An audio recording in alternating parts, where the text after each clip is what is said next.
Welcome to the Forbes India Cover Story podcast series in association with theindicast.com. My name is Abhishek, and firstly, a very happy new year to one and all. This cover package is titled Vision 2020 Looking Ahead, and it carries a series of articles from eminent business folks across industries, mainly about how the decade has gone by and what to look forward to in the coming decade. Joining me on the call to talk about it all is Forbes India's Kunal Purandare. Hi again, Kunal. Hi Abhishek, thank you for having me and Happy New Year to everyone. Yes, indeed. And Kunal, the year-end issue is in any magazine is usually jam-packed with stories. What did you guys set to cover this year? Yeah, Abhishek, usually for year enders, most publications look at the year gone by and try to find out what have been the developments for that year. In this case, it was particularly significant because this is also the last year of this decade. So we thought, why not look at a span of the past 10 years as well as what to look forward to. So we decided that we should look at various sectors, not just focus on the economy, everything, including auto, e-commerce, climate, sports, entrepreneurship, entertainment, fintech. So we looked at various sectors and we got about over 40 columnists to write for us for their respective sectors. Let's start with something that has been in the news in the last couple of months, or a little more than that, is about India's GDP growth, which is hovering at around 6-year low. And having said that, Rhythm Desai of Morgan Stanley, who's written for you, talks about how India's potential growth rate may have dipped, but below the surface, the story is not so bad. Why is he so optimistic when people would like to, believe otherwise? We can talk of the GDP growth, but everything is so interlinked, whether it's GDP, whether it's startups, economy, business, markets. So you have various people writing about how things have changed in the past few years. Even if we look at e-commerce, e-commerce has risen from the ashes. As far as India is concerned, the kind of startups that we've seen. Then, in terms of economy, we've had the writer explaining the lessons learned in the last decade and what we should avoid in the coming years. Similarly, jobs. There is a conversation on whether new technology will take away jobs from us. But we have writers telling us the kind of skills that will be required in the future that will change. What are some of the other highlights that you'd like to cover? It's a fact package, and we may not have time to go through each one of them. Yeah, Abhishek, we've covered a diverse range of topics for the year ender. You have someone like a 12-year-old climate activist, Ridhima Pandey, who writes about how we are still in denial about climate change and says that humans are the biggest culprits when it comes to global warming. Then you have national award winning actress Vidya Balan, who's spoken about women centric cinema in a column. She writes that she's getting better roles at 40 than what she got at 26. Apart from that, she mentions the pay disparity, why political correctness gets exhausting after a point. And this whole thing of social media giving a voice to people, she says that may be true, but the pressure on celebrities to react is immense. Then you have about a column on women's rights, gender and women's rights, where women are reclaiming their right to an equal society. They refuse to hide behind silence and stigma, and how some of the revolutionary movements in the past years have brought about a conversation around women's rights as well. Right. You started this by talking a little bit about climate change, and it's quite real and present as much as Donald Trump would like us to believe that it's a hoax perpetrated by the Chinese. What will India's role be in the next decade? It's counted among the most polluting countries in the world, given the consumption of coal that powers our power plants, and there are many other factors, including how some studies show cities like Mumbai and Kolkata might just be underwater by 2050. First of all, we have to accept that climate change is a reality, Right. and we need to have a basic behavioral change to bring about some kind of change in society as well. It's easier said than done, but yes, as you say, it's something that has been a talking point in those summits that business leaders attend to. But now, slowly, the way things are coming along in different countries, climate change is very much up there. Yeah, Abhishek, and our writers have indicated that there are signs of climate change which are very evident. Untimely rains, the floodings that we've seen in different parts of the country, the wildfires. You cannot escape. It's a reality that's staring at us. And let's switch from this environmental issue to one that is in the virtual world, e-commerce.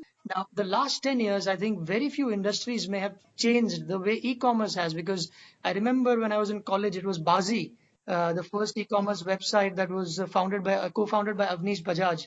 and it was sold off to eBay. Wasn't that in 2000? And I think since then things have changed tremendously.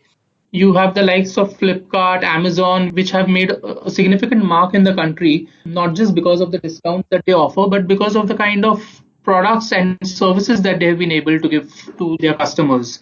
So you've seen a lot of startups emerge in this country. There is a certain ecosystem that has developed, which will only get bigger players to come into the frame. Right. So it's dominated by two or three players. You've got Flipkart, Amazon, Snapdeal, and $40 billion, according to some estimates, has been pumped in the last 10 years. But none of them have turned profitable. Do you see that changing over time? Do you see? No, I mean, losses are an issue, and experts have pointed to that as well, that the red line, as they call it, is suffering. That hasn't deterred these players from, staying put in the country and offering the best to people. So the path to profitability may be slow, but they are surely getting there. Right. And another firm that is not worrying too much about profitability in the same virtual world is that of Byju's.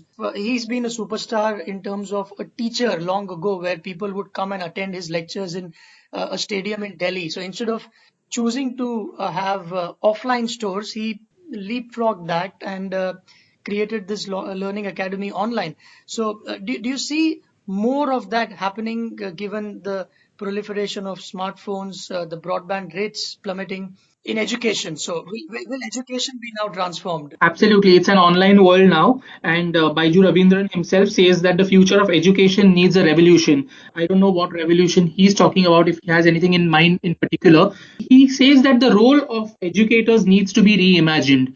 That means that there should be a combination of a personalized approach along with the help of technology. The key here in any online business now is that of personalization and analytics, where instead of just throwing the book at you, Byju's might offer you lessons based on how you performed in the previous chapter, or the scores that you had in the test, or maybe goods that are offered to you on online are based on your previous purchase, etc., etc. So similarly, you have in the world of television, not exactly the television that we know of, but Hotstars of the world, Netflix, Amazon Prime, where there is an essay in your package which talks about how writers and directors have been given a long leash to come up with scripts that would not have otherwise been accepted by studios and networks.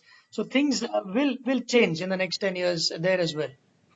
Of course, Abhishek, as they say, content is the king now. And distribution is King Kong, somebody once told me. It was a very poor joke, but yeah, that's what it's coming down to, isn't it? Yeah, and Indians everywhere are consuming quality content. It doesn't matter which language it is in. So the emphasis on giving quality scripts has become that much more important. And even the actors themselves say that now the script is the hero. Even when actors give a nod to a certain project, they look at the quality of the film or the web series that they star in.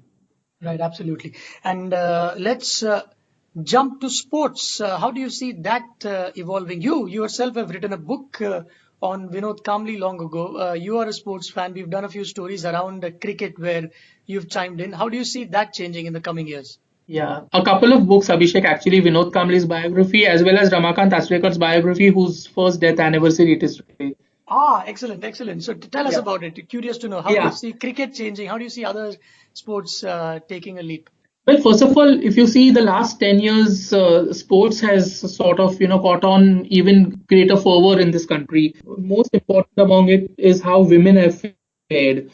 India's sporting glory is not about cricket anymore. Its growth story lies in the success of its boxers, shooters, wrestlers, and shuttlers who are now role models for youngsters. And the coming year, 2020, is going to be very, very interesting because you have the T20 World Cups, both the men's and the women's T20 World Cups, as well as the Olympics coming up. So the year is dripping with anticipation, and I think all of us are going to be glued to our television screens for most of the year. Yeah, but I think one problem that India, among other countries, face is that of getting kids to go out there and play. Well, yeah, but if you see the success of, say, a PV Sindhu or a Saina Nehwal, you have more girls now taking badminton very seriously as a sport. You have people going to the wrestling akhadas, practicing wrestling after the success of the Focus sisters. So we are slowly but surely, not just relying on our television, when it comes to sport, but we are actually getting onto the field to play as well. Yes, indeed. Let's hope that continues. And Abhishek, if I may just add this, apart from the 40 plus columns that we also have a couple of interesting packages of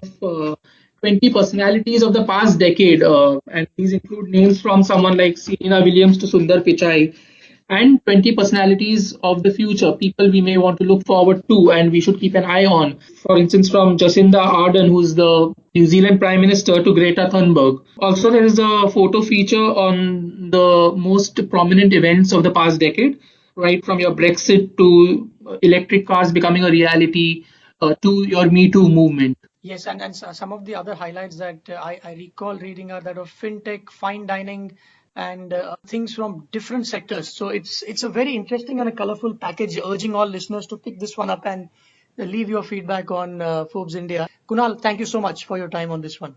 Most welcome, Abhishek. Thanks, great. All your listeners, you know the drill. You can find this podcast on Forbes India, on iTunes and other podcatchers. To have someone call you for a Forbes India subscription, message Forbes to 51818.